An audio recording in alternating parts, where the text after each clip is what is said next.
संघर्ष समितीच्या वतीनं आदरणीय आयुक्त साहेब यांची आज पहिल्यांदा भेट घेतली। प्रथमतः त्यांना गुच्छ देऊन त्यांचे स्वागत केलं आणि विविध प्रश्न त्यांच्यासमोर मांडले गेले।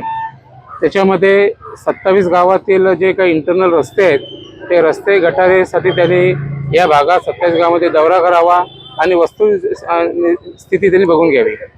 त्याचबरोबर जे 40 वर्षात प्रथमच शाळा आणि आरोग्य केंद्र हे अजूनही जिल्हा परिषद ताब्यात आहेत ते लवकरात लवकर कॉर्पोरेशन आपल्या ताब्यात घ्यावेत यासाठी त्यांनी वरिष्ठ अधिकाऱ्यांबरोबर मीटिंग लावण्याचे सुद्धा आश्वासन दिलं। 499 कामगारांचा विषय आहे तो सुद्धा तिथे मांडला गेला। त्यांना ताबडतोब त्यांना परमनंट करण्याचे पत्र त्यांना देण्यात यावे आणि त्यांनी सुद्धा हे कबूल केलं की हा विषय माझ्यापर्यंत आलेला आहे आणि या बाबतीमध्ये मी जातीने लक्ष घालतोय आणि हा प्रश्न ताबडतोब आपण सोडवणार।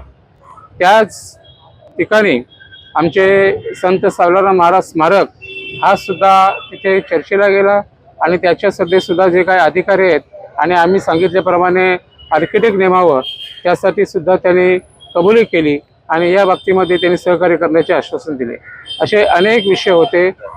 ट्रॅफिकचा विषय सुद्धा फार महत्त्वाचा। कल्याण शिरोडला ट्रॅफिक होते त्या ट्रॅफिकसाठी MMRDचे अधिकारी MSRDचे अधिकारी पोलीस आणि कॉर्पोरेशन हे आपल्या अध्यक्षतेखाली याविषयी लक्ष घालावं, मीटिंग लावावी आणि ट्रॅफिकचा प्रश्न आहे तो सोडवावा आणि त्या बाबतीमध्ये सुद्धा त्यांनी कबूल केलं की या बाबतीमध्ये आपण मीटिंग लावूया।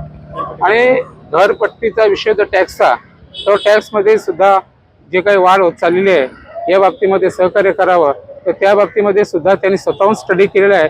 माझ्या या बाबतीमध्ये स्टडी चालू आहे आणि या बाबतीत आम्ही सहकार्य आपणास करू। हे सर्व प्रश्न त्यांच्यासमोर मांडल्यामुळे आम्हाला सुद्धा आज आनंद वाटला की प्रथमच त्यांनी चार्ज घेतल्यानंतर 27 गावांचा खूप मोठा स्टडी केलेला आहे, अभ्यास केलेला आहे आणि हे प्रश्न निश्चितच सोडवतील अशी आशा आम्हाला आहे।